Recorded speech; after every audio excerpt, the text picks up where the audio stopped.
So good afternoon. I want to welcome everybody. This is the 91st Stephen A. Ogden Class of 60 Memorial Lecture on International Affairs. This is one of Brown's oldest and most distinguished lecture series. The first Ogden lecture was in 1965. And since then, the university has welcomed heads of state and senior diplomats and senators and prime ministers and well-seasoned journalists and other observers of the international scene. And they've spoken from personal experience about really important matters taking place around the world, between nations, within nations, and across regions. The Ogden Lectures were established as a memorial to Stephen A. Ogden, who was a member of the Brown class of 1960, who sadly died in 1963 from injuries sustained in an automobile accident during his junior year. As a student, Stephen dreamed of promoting international peace through a career in international relations, and a dream that I know is shared by many of our students today. And he was an international relations concentrator, which is something that remains among the largest offered by the university.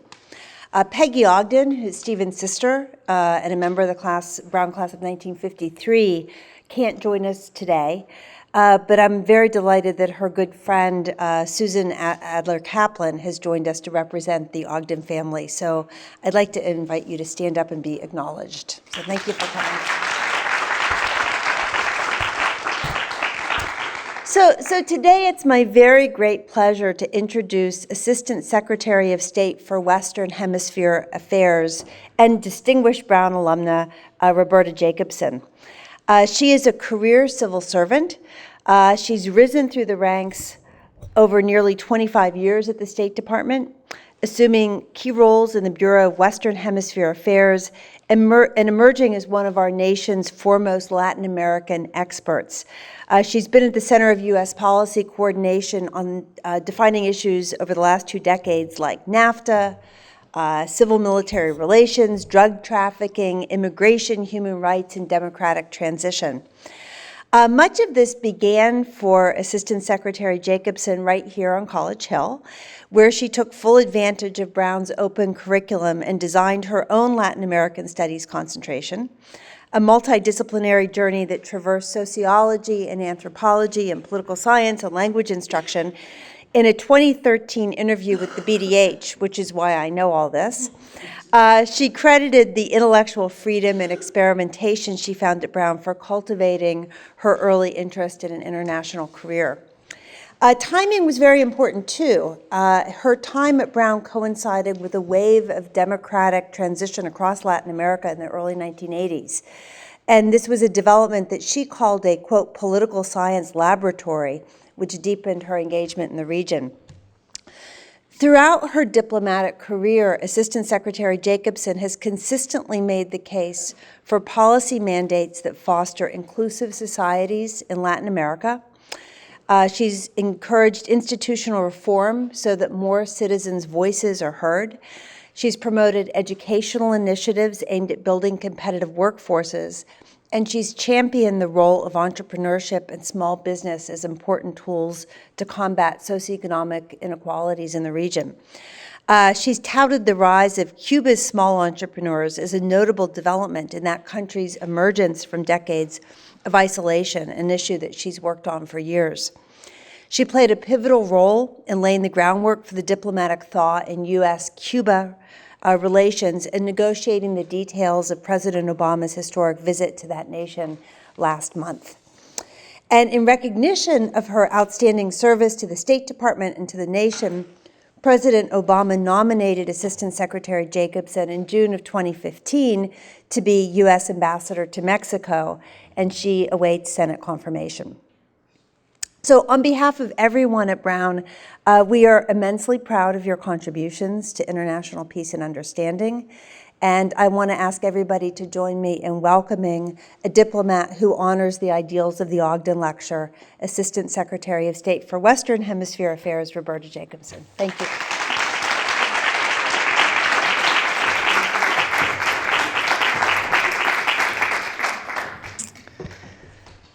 Well, I don't know exactly who you're describing, but she sounds terrific. Thank you so much, President Paxson, Provost Locke, and thank you, Susan Adler-Kaplan, for being here on behalf of the Ogden family. It's wonderful to be back at Brown, albeit on a snowy day, and I commend all of you who've made it out here today. Thank you for that. But it's really nice to be back here for the first time in quite a while when I'm not showing my children the campus and taking a tour.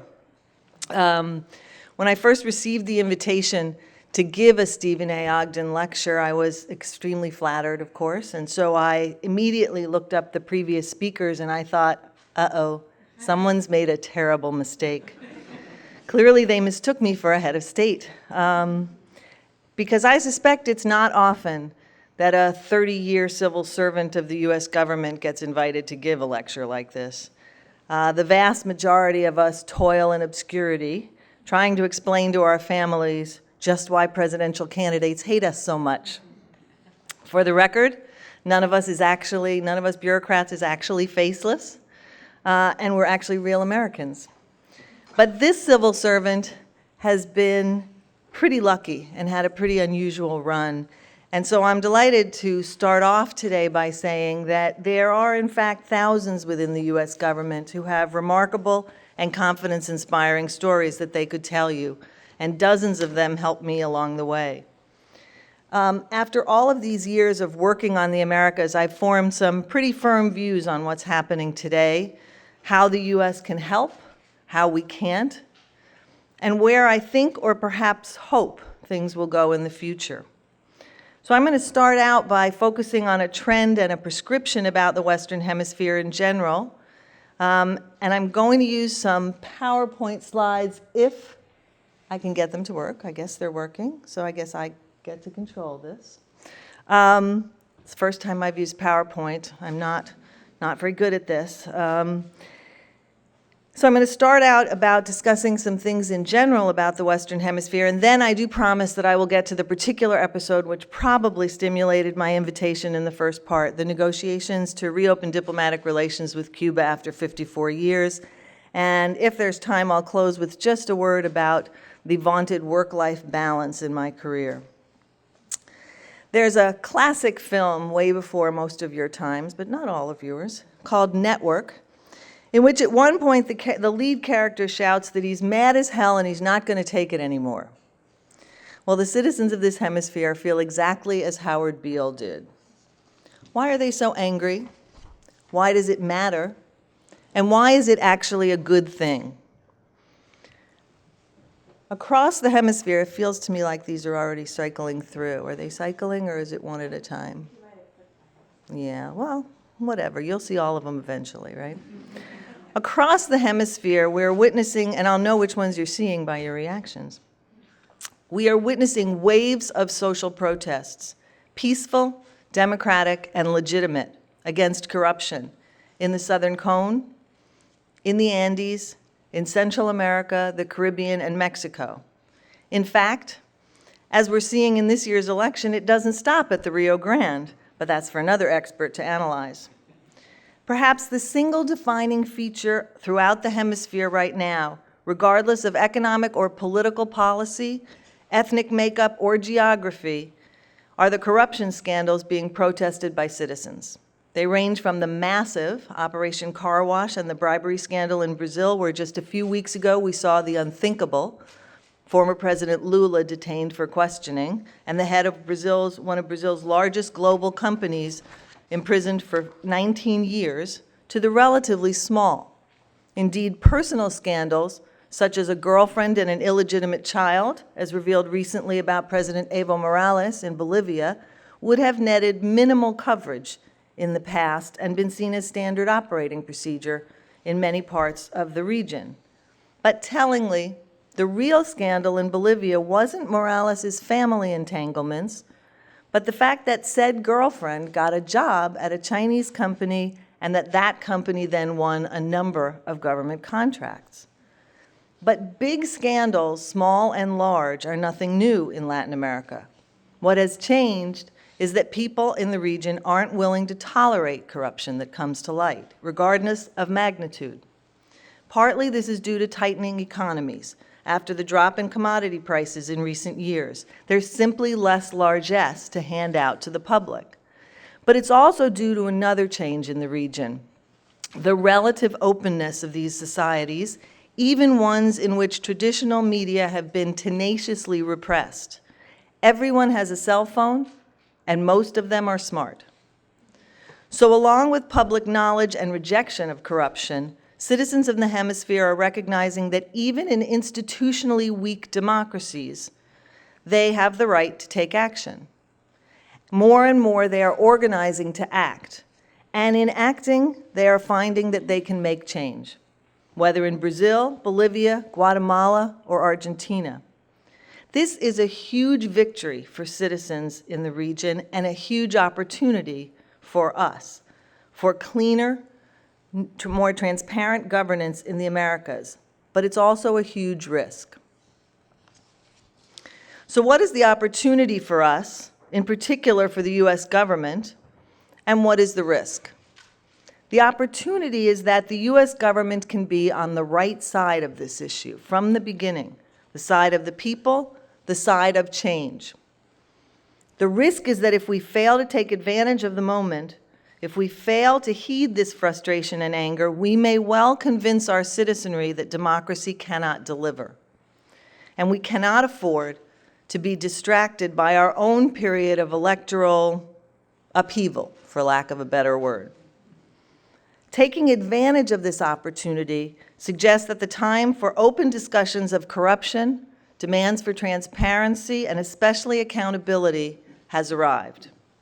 We've been too complacent in our defense of democracies without examining the strength and transparency of the institutions that underlie them. This is a crucial moment.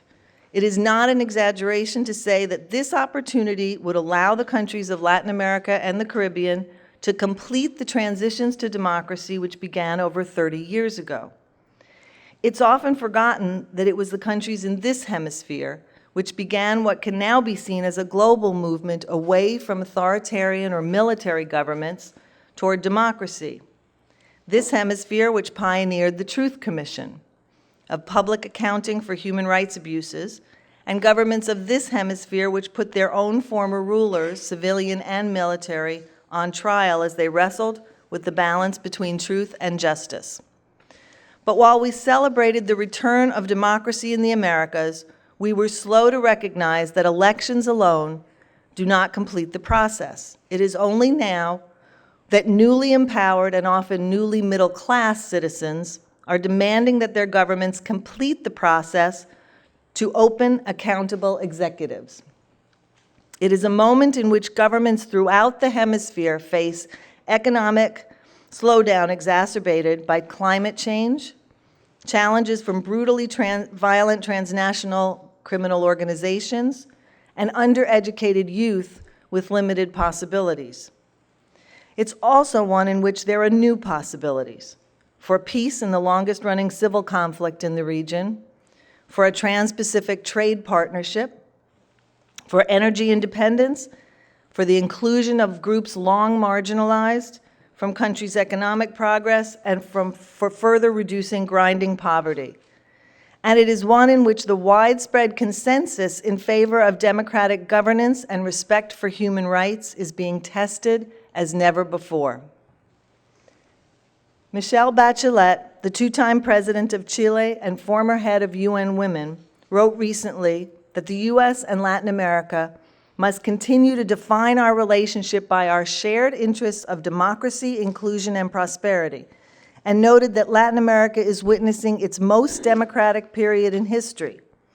But she underscored that the solidification of democracy's roots in the region is possible because the people are demanding more from their governments and have developed an acute awareness that the quality of democracy can only be strengthened through combating corruption in the public and private sector, the orderly transfer of power, freedom of expression, and respect for human rights and equality.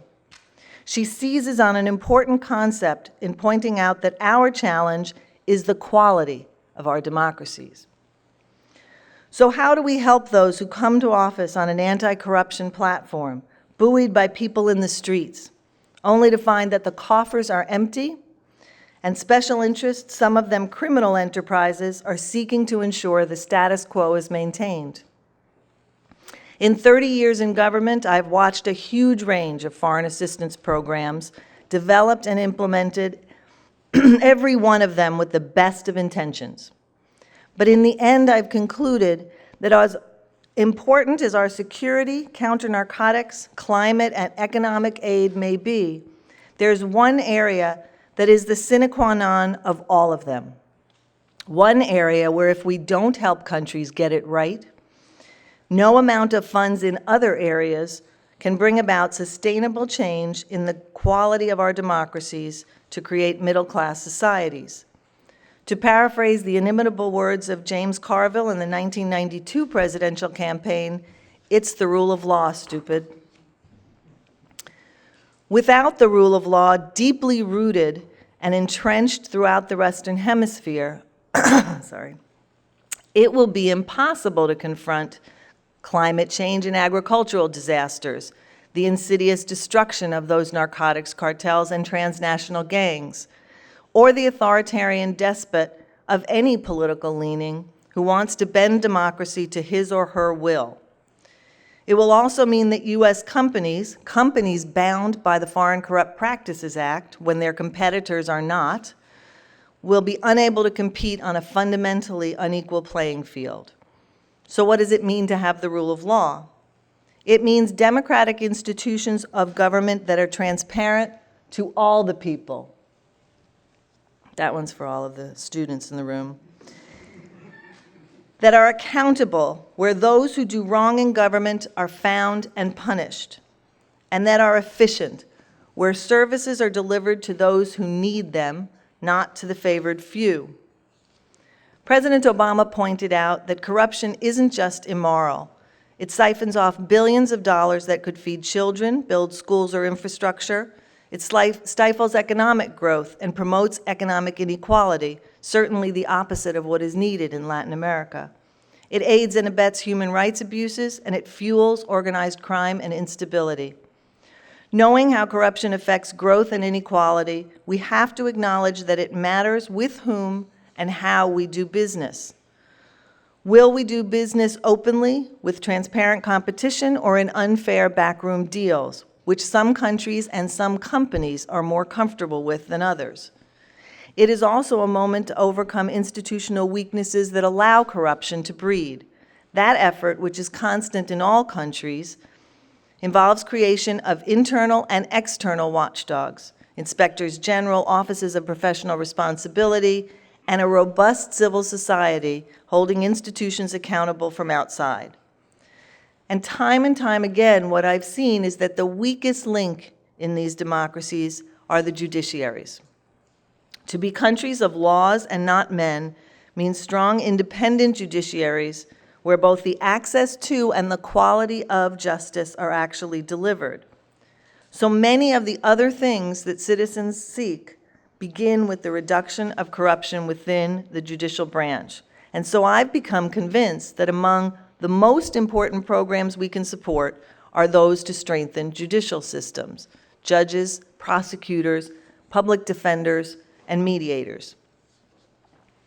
Peaceful calls for investigations wherever they lead must be supported.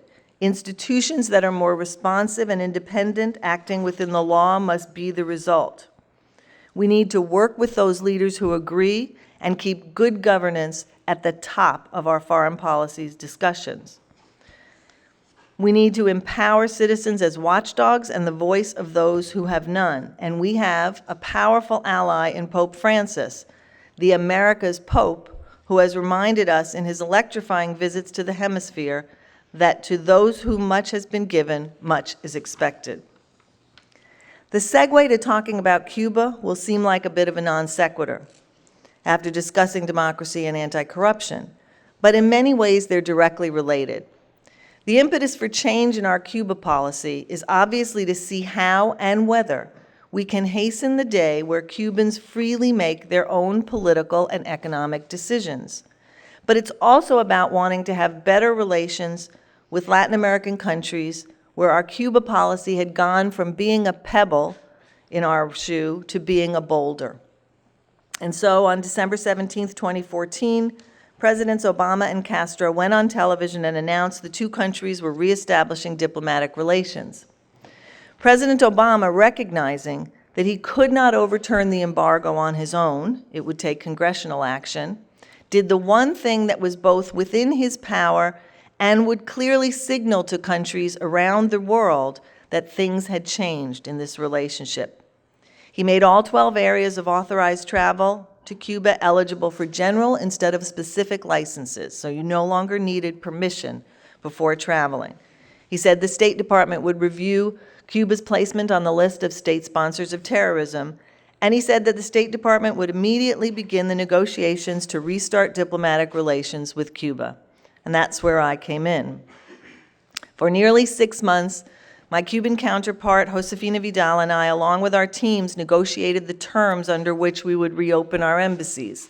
It was a little bit of an unusual negotiation because we knew the outcome before we went in, that we would have diplomatic relations. The question was, under what conditions? It was not easy.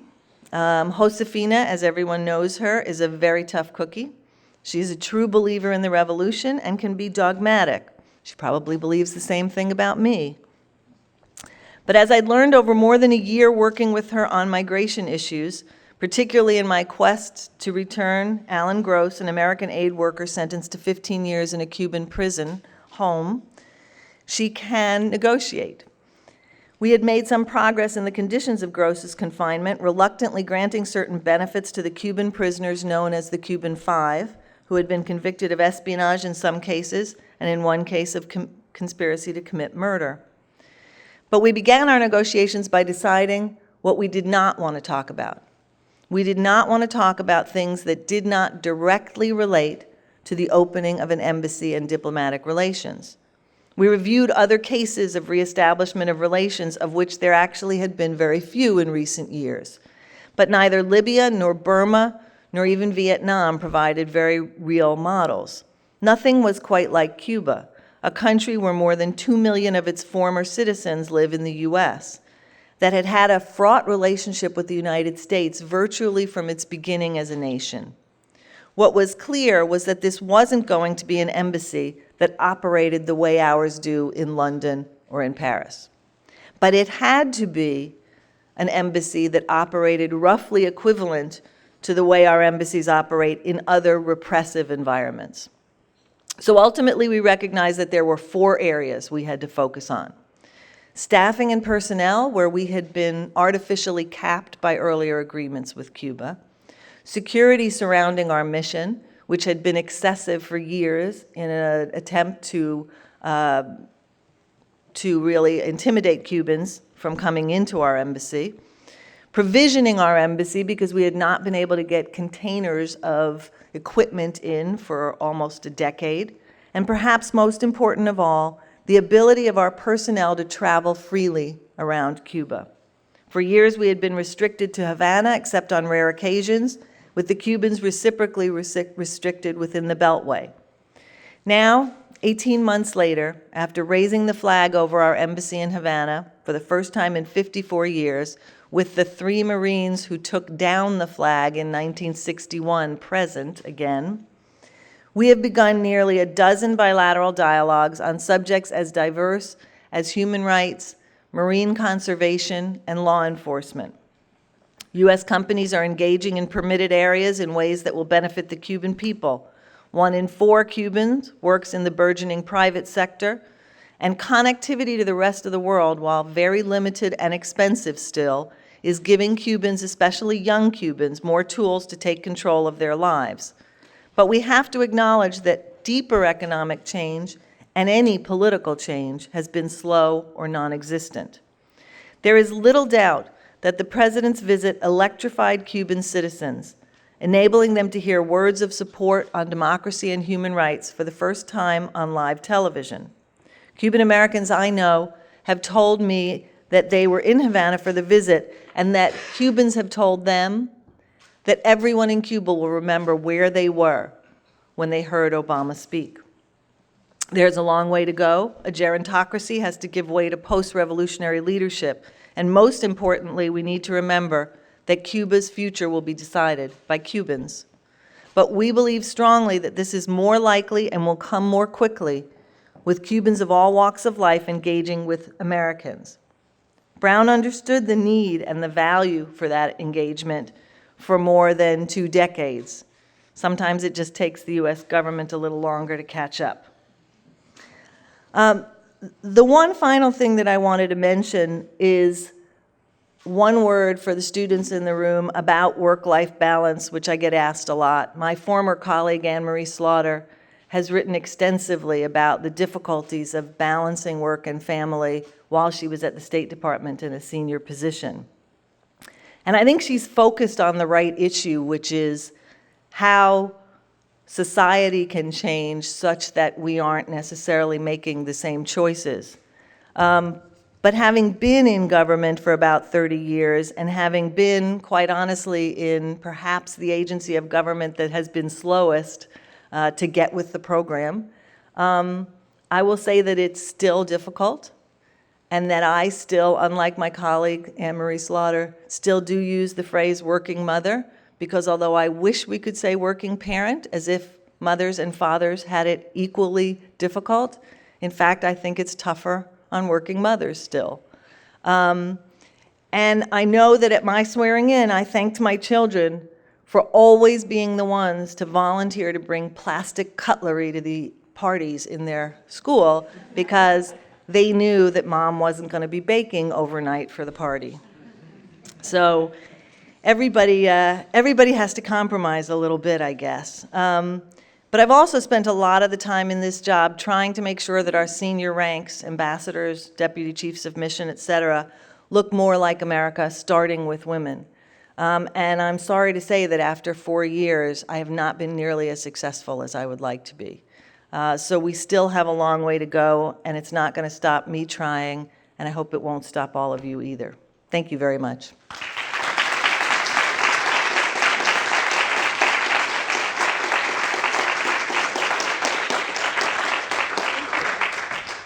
So we have microphones on both sides, and we would welcome people to come down and with questions.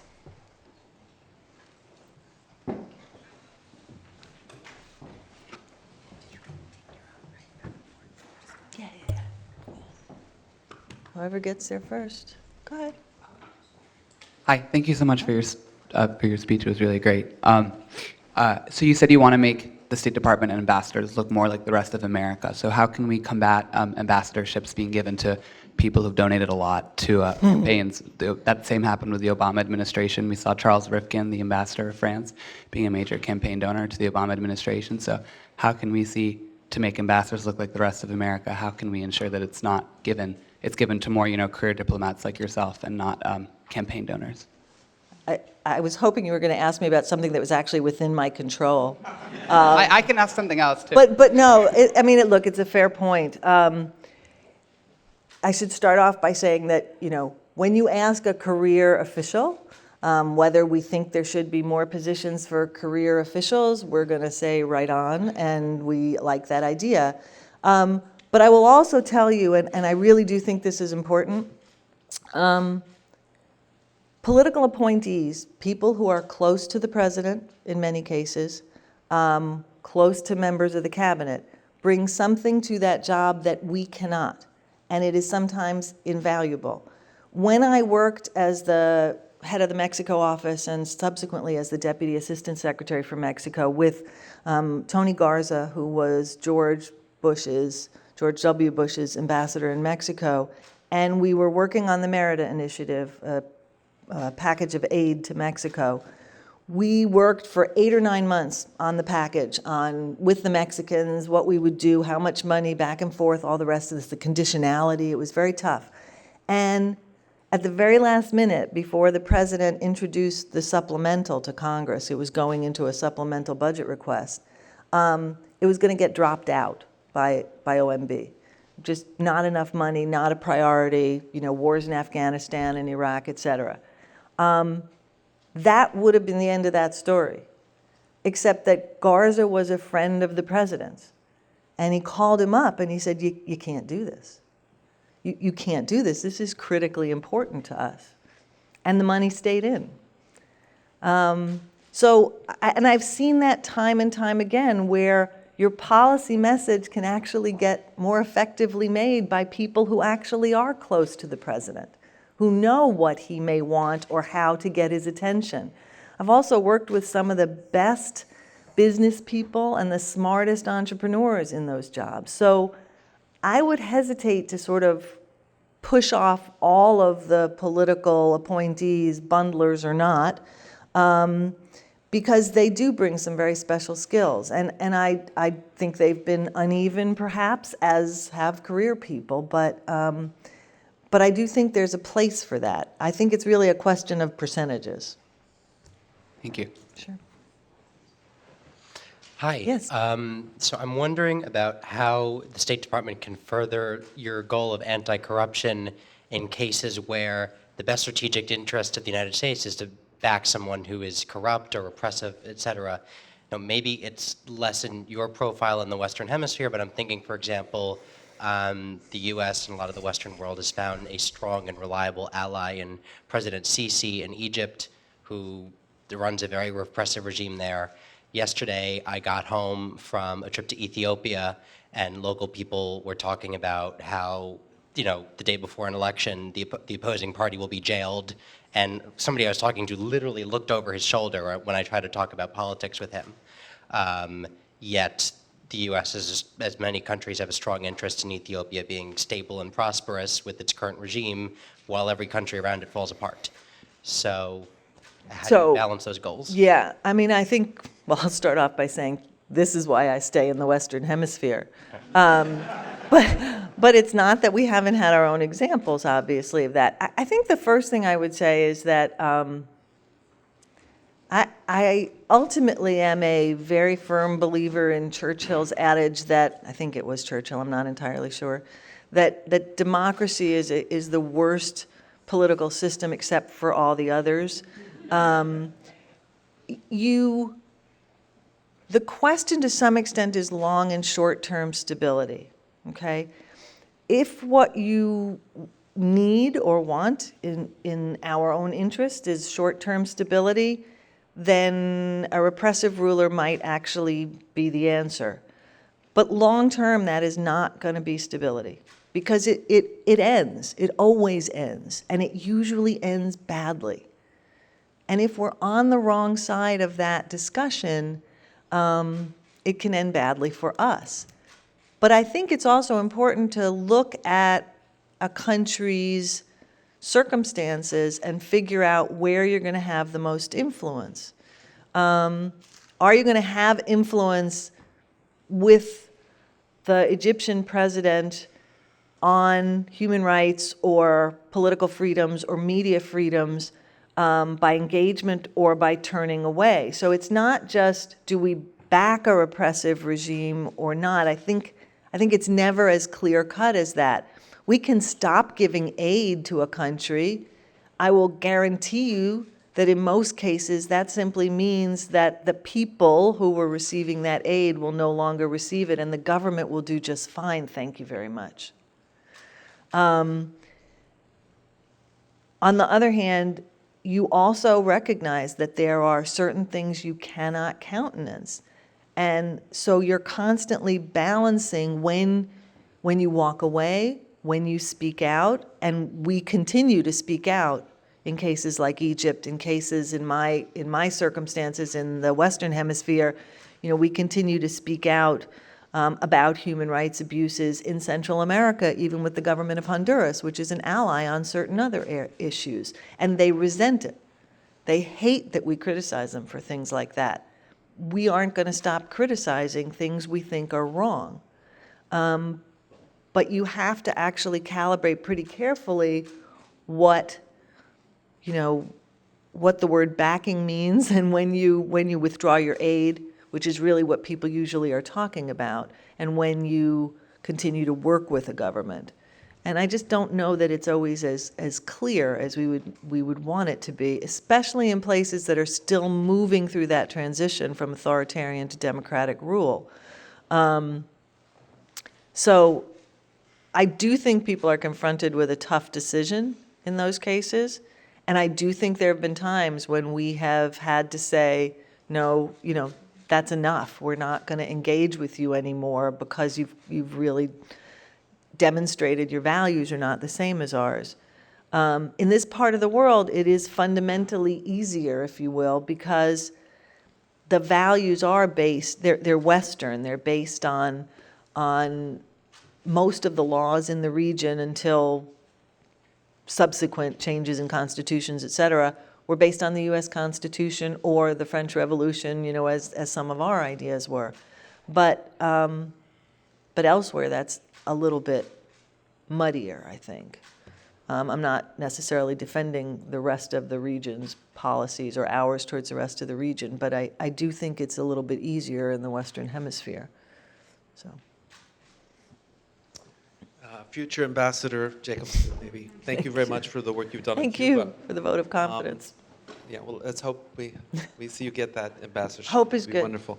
My name is James Green. I'm a professor of Latin American and Brazilian history, and I wanted to ask a question within the context of the comments were recently made, which is I was frustrated when I heard many commentators of all kinds discussing the Arab Spring by having a very flat analysis of what was happening and not understanding the complexities of that movement. And then later, many things happened that some of us could see were going to happen. Right. And I'm seeing the same thing in Latin America. I'll give the example of Brazil, in which a very important movement against corruption, and I totally agree with your comments on that, it's a 500-year tradition in Brazil, this kind of state corruption that needs to be ended. It's going to be very hard to root it out. It's across all the parties.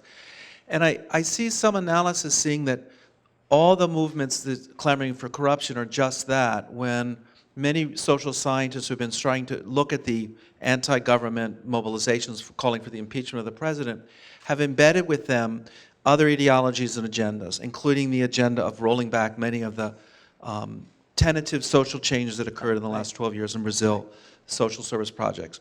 And if I may use an analogy to the United States, that if we look at the movement of the people who support Donald Trump as being angry about Washington and politicians and frustrated with the changes in our economy, in the country, et cetera, we can see that as a very exciting, positive, shall I say, sentiment towards making government better because it's not fulfilling the needs of ordinary citizens. But we all know how much embedded in that movement are tremendously racist, homophobic, and Islamophobic and violent tendencies, which many of us are fearful are going to get stronger. And so how do we, I guess I'm curious to see how you as a very knowledgeable expert on Latin America, I was very impressed with your comments today. How does one deal with the complexities of these movements, which on one hand seem very progressive in their attempts to really change societies profoundly across the board, and then those that are also embedded within those movements, not people calling for a return to the military rule in the case of Brazil, but people who are really trying to roll back many major changes that have occurred in that country. Well, I think one of the things I would say is, and it's a great question, it's certainly true, especially in Brazil, which is perhaps the largest of the movements we're looking at, by definition because of the country, but also because it's been over a longer period of time. There have been more targets, if you will, and they're going through such a difficult economic time that I think people are protesting a whole series of issues. I mean, this is what was interesting about the protests at the beginning was you could ask 15 people in a protest march what they were protesting, and you'd get 15 different things, right? And that makes, two things happen with that. One, you do have competing and differing agendas, right? Some people, in fact, wanted to undo some of the things that had moved forward under Lula, some very, very positive things. Some people wanted to protest environmental issues. Some people were protesting the World Cup and the amount of money it cost for Brazil. I mean, it was very, very disparate. And so the question then became, what is the government supposed to do in response to a movement that's so inchoate, they're not sure what policies answer the crowd, right? Now it seems to me that you've got a narrowing, at least slightly, of the focus because of the corruption allegations that have continued to move higher in the government, right? But you're right, you still have embedded within that an enormous number of people who have differing agendas.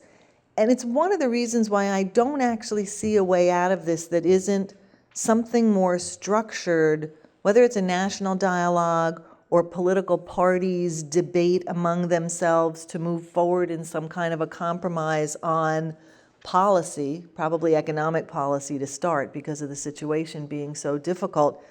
But what you've seen in many other countries in the region when you get crises like this is a pacto de gobierno, pacto de gobernabilidad, really, some kind of a governability pact among parties, each of which gets something, right, out of it.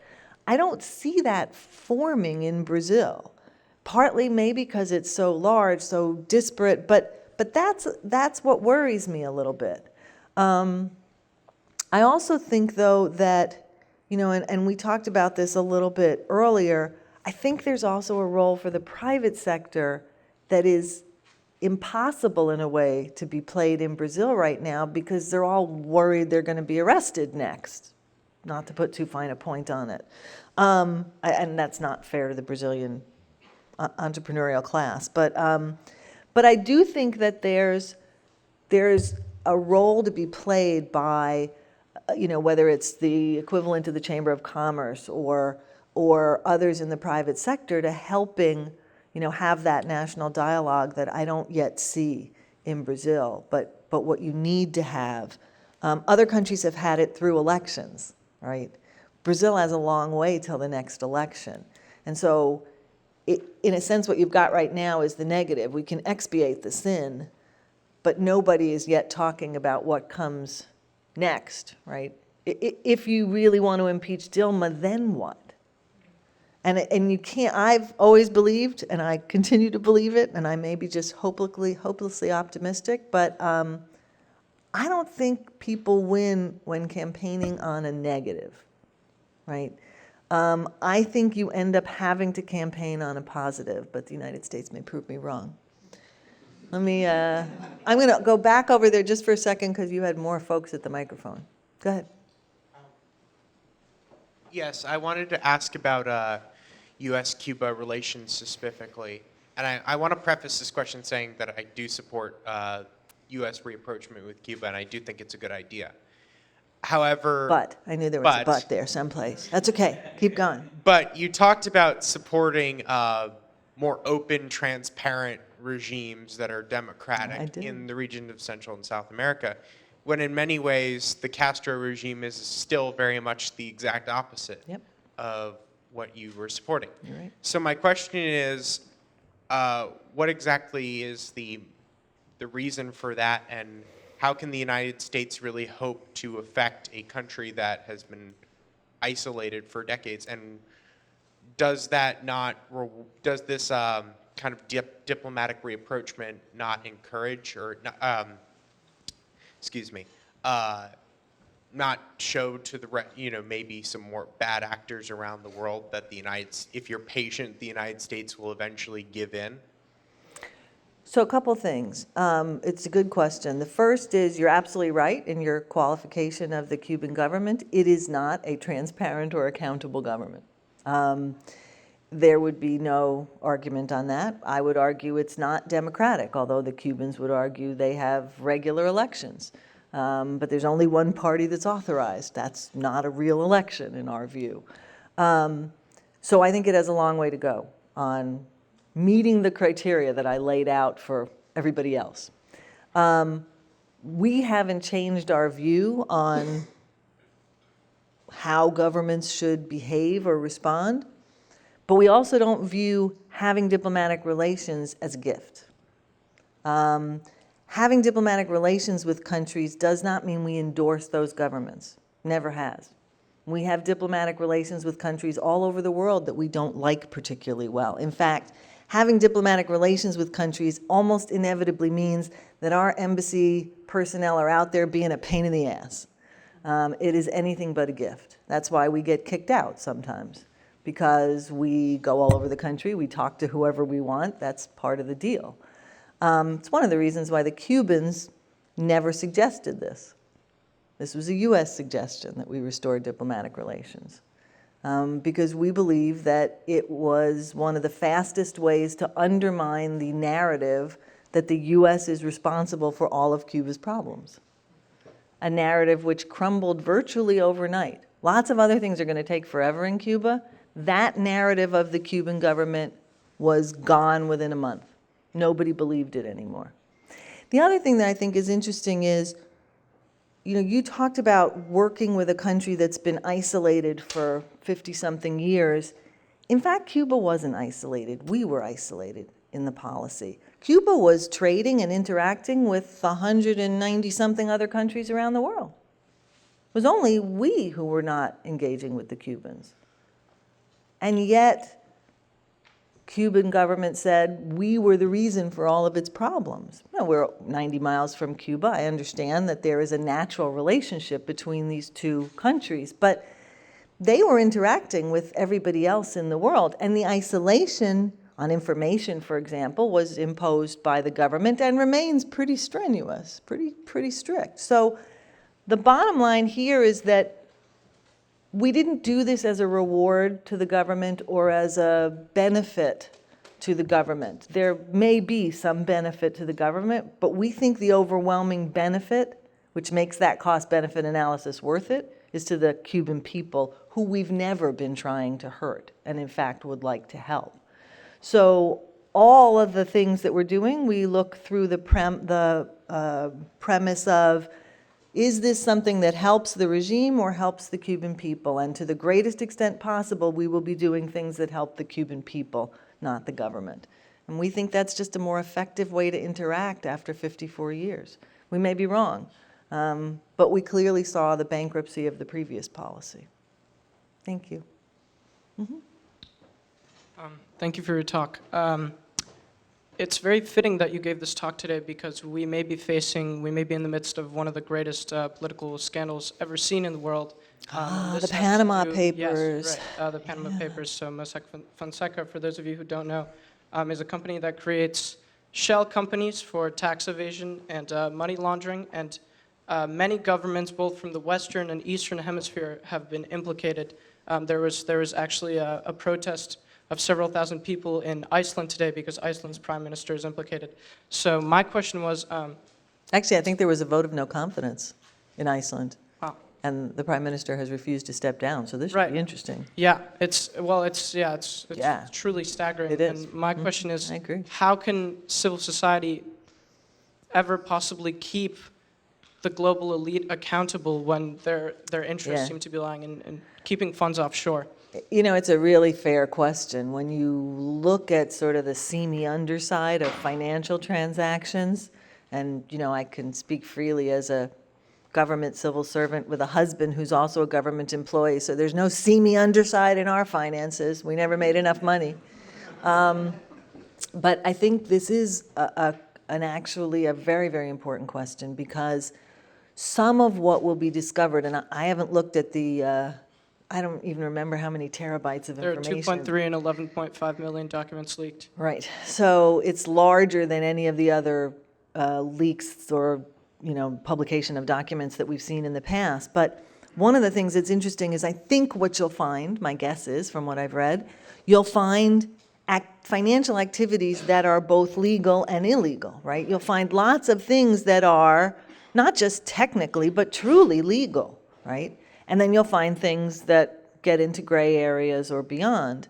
But the upshot, one way or another, is quite crudely put, a lot of rich people moving their money around to make a lot more money, right? Or to keep it from being taxed at home. And again, some of it's entirely legal. So there have been a lot of responses by leaders already today and saying, but everything I did was legal, et cetera. But we've seen in studies from World Bank and IMF how corruption, and some of these funds are almost certainly garnered by corrupt means, but we've seen how it can shave points off GDP growth in countries. It's not, as I said, a victimless crime. So even if what they did is legal, you are going to have people at home saying, how do we ever get ahead in this game? And that's a legitimate question. which is why I said we have to be on the side of the transparency and the changing of the rules to make it more equitable. Countries in Central America, for example, have among the lowest rates of taxation in the world. And the rate of collection is even lower. I'm not like a huge tax and spend person, but how does your government provide security or food or all of the crises that these countries are facing? Weak governments to begin with. If your middle and upper class won't pay the few taxes they're supposed to. I mean, this is a fundamental part of the social contract we live in. So it's a serious question to be asked that I think is reflected in a lot of the debates around the world. And I think we have to think hard about wading into this, except on the side of greater transparency. So I wanted to ask how, in your conversations and meetings with foreign leaders, you deal with some of the legacy of things the United States has done in the region. You know, if you're talking to the Chileans, Pinochet, if you're talking to the Cubans, Bay of Pigs, if you're talking to the Nicaraguans or the Guatemalans or the Hondurans, does it come up? How do you deal with sort of trying to navigate that relationship when the United States has done things in the past to those countries that were objectionable? Right. I think one of the things you do is, as quickly as possible when appropriate, you recognize the past and the misdeeds of the United States. You're honest about them. I mean, I think you probably saw when the president was in Argentina recently, he announced that we were going to declassify more documents. I would note that the State Department declassified its documents about 8-9 years ago, but none of the other agencies did. So basically what he was doing was saying, I'm going to make all the other guys pony up as well. And that's one of the things that we can do, right? And we have in many cases, but not in all cases.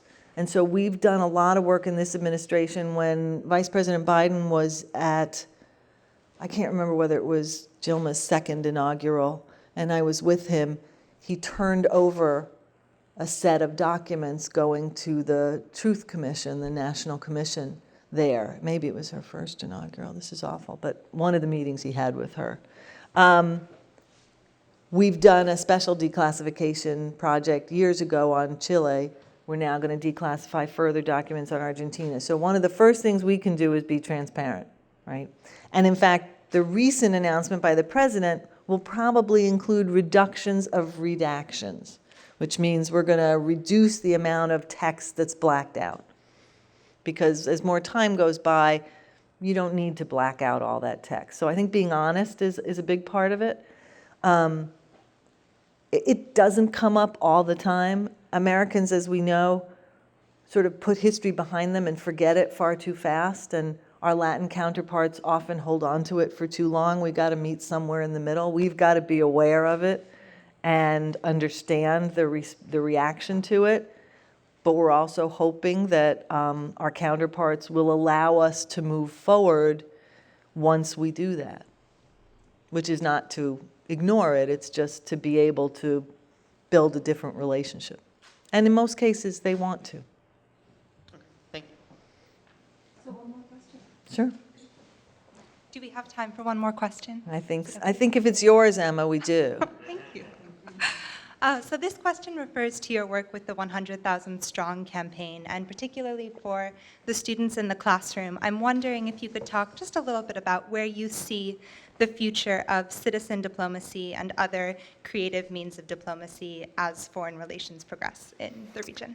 It's a great question, and Emma probably knows that the 100,000 Strong in the Americas initiative by the president is my favorite program. It's the thing that I think is almost most important, maybe even as important as the Cuba legacy, which is the goal of getting 100,000 students from Latin America and the Caribbean to study in the United States and vice versa. And our numbers are going up, but not fast enough for my liking. But I think that one of the things diplomats have to recognize, and we're slow to recognize this, is, you know, the days of the cable that comes in from your embassy as the way you learn about a place or the way a government makes a decision is long behind us.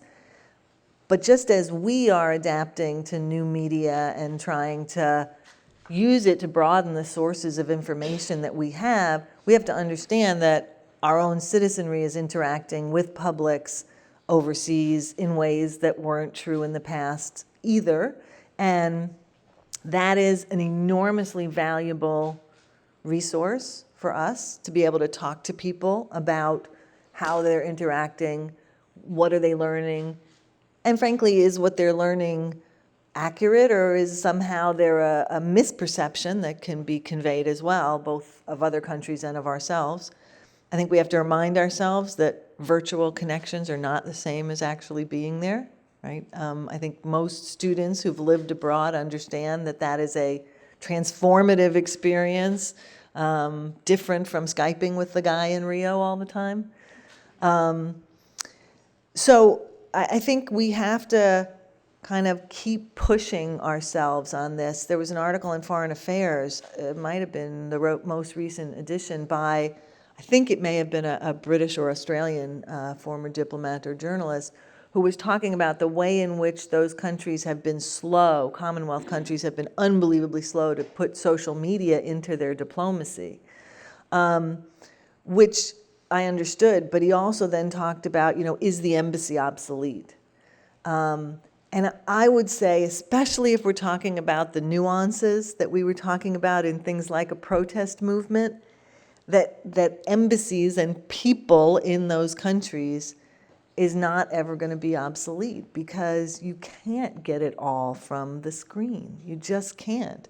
Most of you would probably agree that you'd be horrified if the rest of the world thought of us based on our television programs.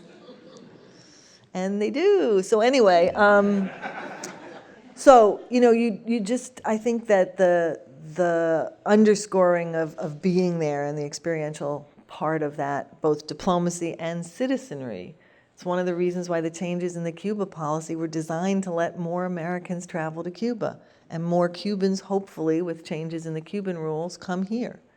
I don't know that it brings about immediate change. You know, I'm a little skeptical of that, but it certainly doesn't hurt, and it may accelerate the pace just a little.